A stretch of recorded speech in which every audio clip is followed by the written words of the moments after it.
kilogram lamb. Trim off excess fat and cut into fairly large pieces. Chop 1 small onion.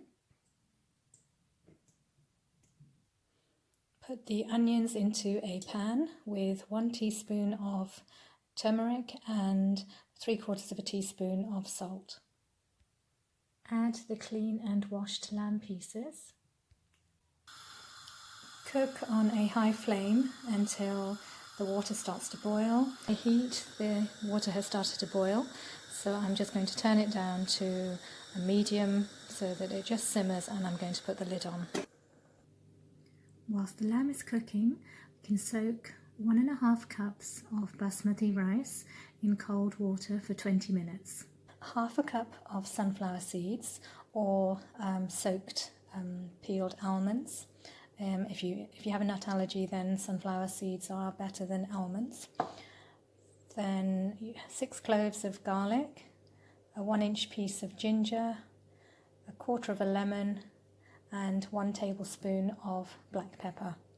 Put all these into a liquidizer with a little bit of water and grind to a smooth paste. It's actually the juice of the lemon that you're using, not the whole lemon as shown there. Okay.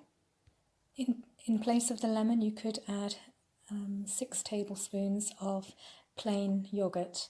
Add 1/2 tablespoon of salt and 3 green chilies to the pureed, blitzed sunflower seed mixture, and pulse grind again. After 35 minutes, switch off the heat. Check before that it has cooked. To cook the rice, you need to drain the stock juices from the cooked lamb and use that for cooking the rice, and add extra water as required so that you have 1.5 times the amount of water to the amount of rice that you soaked. For cooking the rice, add a bay leaf, 3 cloves, 1 petal of the star anise, and 1 stick of cinnamon.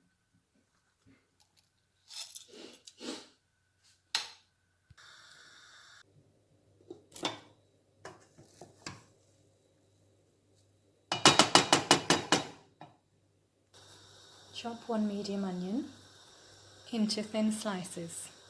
Fry the onions in a little oil with a dash of salt until brown.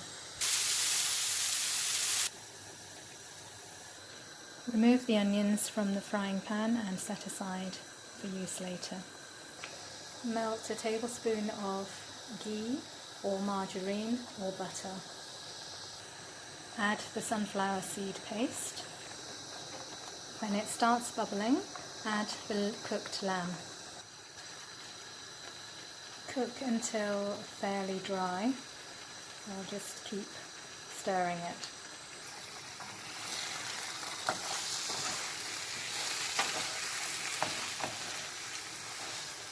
Now it's ready for the rice. Turn off the heat and mix in the rice. After mixing in the rice and the fried onions, this is your final product.